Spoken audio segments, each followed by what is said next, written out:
बिस्मिल्लाहिर्रहमानिर्रहीम। लाखों करोड़ों दुरूदो सलाम मोहम्मद मुस्तफ़ा सल्लल्लाहु अलैहि वसल्लम और आले मोहम्मद पर। मैं हूं उमर दराज गोंदर। कल तो मैंने आपको आंखों देखा अहवाल कैमरे की नजर से हाफिजाबाद में दिखाया। हाफिजाबाद ने 10 साल के बाद जो नवाज शरीफ के साथ किया वो खुद तारीख है और उसका फैसला आपने कल कर लिया।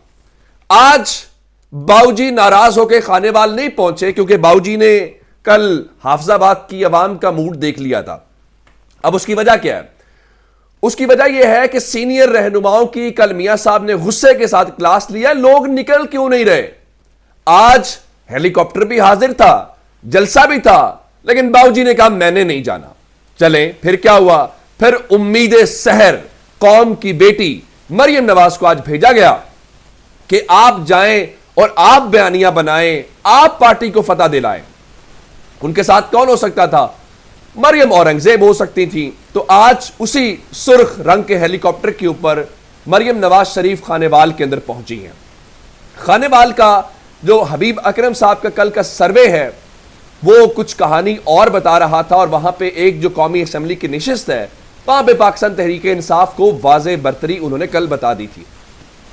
अब वो जो बरतरी थी और वो जो हल्के की अवाम की राय थी वो आज जलसे के अंदर नजर आ गई है। अब आप कहेंगे कैसे?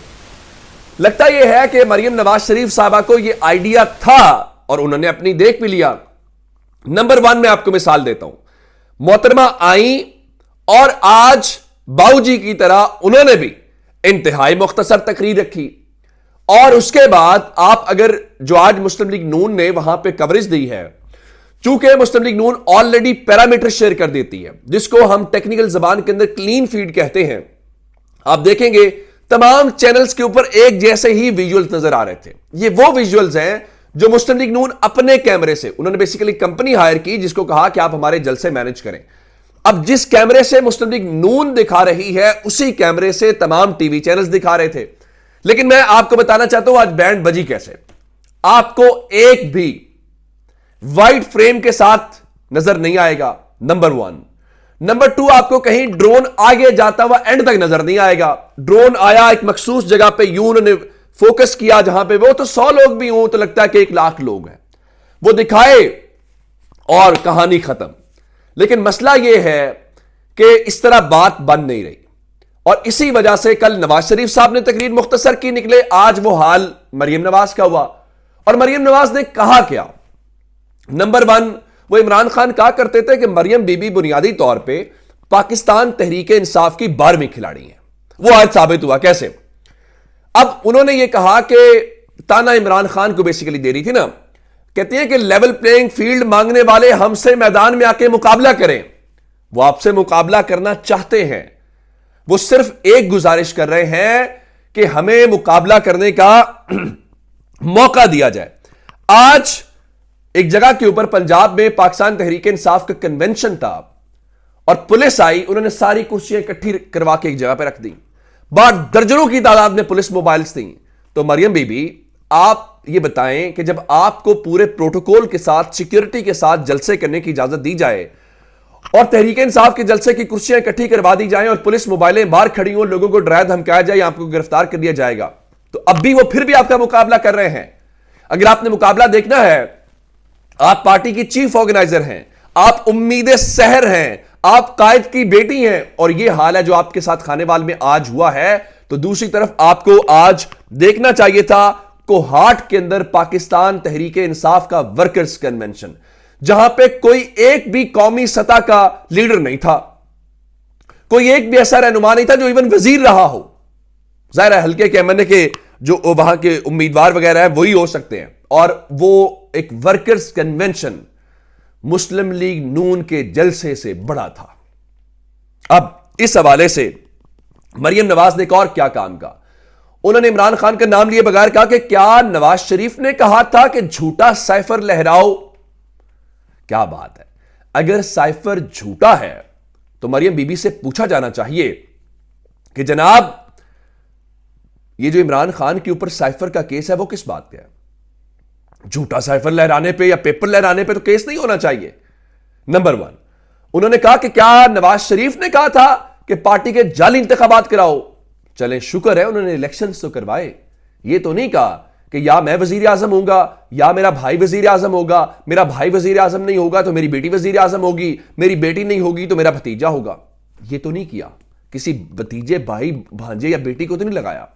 अच्छा, फिर वो सारी बातें इस हवाले से मरियम बीबी जो है वो बताती रहीं। फिर वो कहती रहीं, वो जो कहते थे कि महंगाई की वजह से मुस्लिम लीग नून जो है वो लोगों में नहीं जा सकेगी, तो आओ देखो अवाम का समंदर। और आपको बताना ये चाहते हैं कि लोगों का पता चल गया है कि महंगाई जो है वो मुस्लिम लीग नून की वजह से नहीं थी। सवाल ये पैदा होता है, 16 महीने पीडीएम की हुकूमत, जिसमें शहबाज शरीफ मुस्लिम लीग नून के सदर, मुल्क के वजीर आजम थे, अगर वो भी महंगाई के जिम्मेदार नहीं हैं, तो फिर क्या आप, मैं और पाकिस्तान का आम आदमी है? यानी वो बात बिलावल की बजा है कि अगर नवाज शरीफ के पास महंगाई खत्म करने का कोई फार्मूला है तो वो अपने भाई को क्यों नहीं दिया? ये तो फिर बड़ा एक सेल्फिशनेस किस्म की सूरत हाल है कि मुझे बताओगे मैं ठीक कर सकता हूं, मुझे नहीं तो फिर हर चीज तबाह हो जाए। ये हो नहीं पाएगा। तो आज वहां पे मरियम बीबी ने जिस तरीके से, और मैं आपको एक और बात बताऊं, आज इमरान खान ने सहाफियों से गुफ्तगू की है, मैं वो तफसील से बताता हूं, लेकिन वो जो मरियम बीबी कह रही थी ना कि लोग, और ये वो, इमरान खान ने आज बड़ा खूबसूरत जुमला एक बोला है। इमरान खान ने कहा है कि नवाज शरीफ इंतखाबी मुहिम चलाने के लिए निकला है, 16 माह में मईशत का बेड़ा गर्क कर दिया, बताएं 16 महीनों में किन रेलू कटों की हुकूमत थी? इमरान खान ने पीडीएम की 16 महीने की हुकूमत को रेलू कटों की हुकूमत या रेलू कटे करार दे दिया।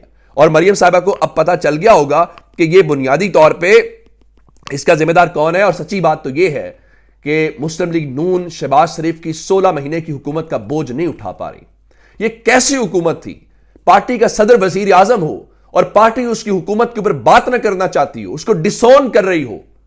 लोग इतने बेवकूफ तो नहीं है। बिजली के बिल किसके दौर में ऊपर गए? किसने यह सब कुछ किया? क्या आपने उतनी जांफिशानी से काम किया अवाम के लिए जिस तरह आपने अपने केसेस माफ करवाने के लिए किया? अवाम ने यही फैसला करना है। आपके केसेस माफ हो गए, आपके लिए सब कुछ हो गया, अवाम के लिए आपने क्या किया? और इमरान खान की हुकूमत कितने फीसद के ऊपर वो छोड़ के गए? आप कितने फीसद के ऊपर छोड़ गए? आप 2018 में कितने फीसद? यानी आप चाहते हैं शायद खाकान अब्बासी की हुकूमत को भी ना माना जाए, शहबाज शरीफ की, बस जो नवाज शरीफ है ना उसके अलावा, कि नहीं हो पाएगा, आपको ये बोझ उठाना पड़ेगा। और नंबर 2, आज जो इमरान खान है उन्होंने बात की है सहाफियों के साथ, चूंकि डेला जेल में आज भी समाअत थी, तो वहां पे उन्होंने कहा कि देखिए हम सियासी लोग हैं, बातचीत करेंगे, आज भी करेंगे, कल भी करेंगे। उनका हमने पीडीएम की जो मुज़ाकराती टीम है उनके साथ मुज़ाकरात किए। उन्होंने एक अजीब शर्त रखी थी। उन्होंने ये कहा कि election chief justice Umar Ata Bandial के होते हुए नहीं होने चाहिए, उसके बाद की तारीख रखें। उनको पता था उमर अता बंदयाल के बाद किसने आना है, काजी फायज ईसा साहब ने आना है। और नून लीग बोलती रही है, जवेद लतीफ साहब प्रेस कॉन्फ्रेंसेस में बारहा कह चुके थे कि काजी फायज ईसा साहब आएंगे तो ही हमें इंसाफ मिलेगा। तो इमरान खान ने कहा, ये कहते थे कि उमर अता बंदयाल साहब के बाद की तारीख रखें, ये शर्त हम कैसे मान सकते थे? हम तो 90 रोज में आईनी इलेक्शन की बात कर रहे थे। और उसके बाद एक और जो इमरान खान ने कहा कि देखिए, कल फिर एक और बात की इमरान खान ने वहां पे, कल आजम खान जो उनके साबिक प्रिंसिपल सेक्रेटरी हैं, उन्होंने साइफर केस के अंदर जब बयान रिकॉर्ड कराया तो उसके बाद इमरान खान ने उनको थपकी दी।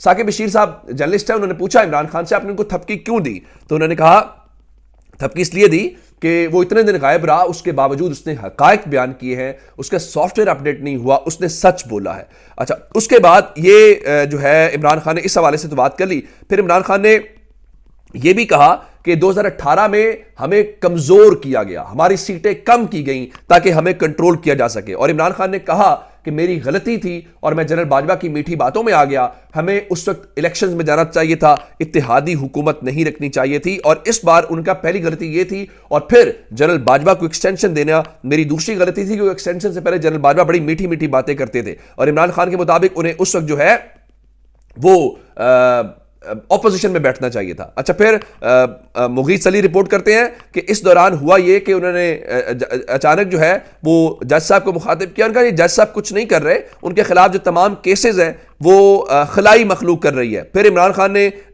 वो रोस्टम के ऊपर आए और कहा जज साहब का कसूर नहीं है, ये खलाई मखलूक देख रही है, वो ये कर रहे हैं। फिर इमरान खान ने सीसीटीवी कैमरे की तरफ देखा तो मुख्तलिफ जो रिपोर्ट साफी कर रहे हैं, कर्नल साहब इमरान खान बोल रहा हूं। और फिर अदालत के अंदर जो है वो सबकी हंसी छूट गई और वहां पे कह कहे जो है वो बुलंद हुए। अच्छा, उसके बाद डॉन न्यूज के रिपोर्टर ने सवाल किया, मुल्क की सिक्योरिटी की सूरत हाल के पेश नजर अगर फौज की निगरानी में इंतखाबात होते हैं तो क्या कोई आपको इतराज होगा? तो इमरान खान ने कहा पाकिस्तान की फौज हमारी फौज है और फौज पीटीआई को वोट देगी। और इमरान खान ने यह भी कहा कि जनरल बाजवा ने जब ऐवान सदर में मुलाकात हुई तो कहा कि सारी फौज तुम्हारे साथ है। और उनका ये एक शख्स के उस मसला था, फौज का बतौर इदारा कोई कसूर नहीं है। ये बड़ी अच्छी बात है कि हम सब अपने इदारे को ओन करें। और इमरान खान ने फिर आज कहा, उनका ईरान वाले मामले के ऊपर मेरे बयान को गलत कोट किया गया। मैंने कहा कि ईरान ने गलत किया बढ़ापाकिस्तान के ऊपर हमला करके, हम उसकी जो है वो मजम्मत करते हैं। हाँ, हम ये जरूर कह रहे हैं कि हमें किसी इस तसादुम को ये बढ़ाना और यही बढ़ाना नहीं चाहिए। और आज फजल रहमान ने भी यही कहा कि दोनों ममालिक को होश के नाखून लेने चाहिए जिसमें हम इसको कोई मनफी काम ना करें। और ये बात ठीक है, हमें महाज खोलना नहीं है। पाकिस्तान की कौमी सलामती कमेटी का इजलास इस वक्त चल रहा है, हमें मसाइल बढ़ाने नहीं है। ईरान बहरहाल हमारा बरादर इस्लामी मुल्क है, भाइयों में भी इख्तलाफ हो जाता है। ईरान ने गलत किया, इसमें कोई शक नहीं है और हमें जवाब देना चाहिए था जो हमने जवाब दिया है। और मेरा नहीं ख्याल कि किसी को भी, हमें फख्र है पाकिस्तान के इस हवाले से कि हम कम से कम कोई इतने तो वो नहीं है कि वो क्या कहते हैं। उसके बाद आज ईरान के वजीर खारजा ने दोबारा पाकिस्तान के वजीर खारजा को कॉल भी की है, जो इस बात की वो है कि जिससे आपको अंदाज़ा होता है कि वो उनको अंदाज़ा हो गया है कि इस तरह से चीज़ें नहीं चल सकती। और उसकी वजह क्या है? उसकी वजह यह है कि हमारे दोस्त ममालिक जो हैं वो भी इसमें मुतहरिक हुए। मिसाल के तौर पर ऊपर टर्की के वजीर खारजा ने पाकिस्तान के वजीर खारजा को कॉल की, फिर उधर ईरान के वजीर खारजा को कॉल की। पाकिस्तान के वजीर खारजा ने उनको बड़े वाज़े कहा, उनका ना हम कशीदगी चाहते हैं, ना हमारी ख्वाहिश है, ना हम इसको बढ़ाना चाहते हैं। जाहिर है पाकिस्तान एक जिम्मेदार रियासत है और हमें जिम्मेदार रियासत के तौर पर ही बिहेव करना चाहिए, कोई पागलपन नहीं दिखाना चाहिए। जो जवाब दिया जाना चाहिए था वो बिल्कुल दे दिया गया। अब मेरे ख्याल से तहम्मुल से अच्छे तरीके से इस चीज़ को डी एस्केलेट करना चाहिए। अपना बहुत सारा ख्याल रखिएगा। खुदा हाफिज।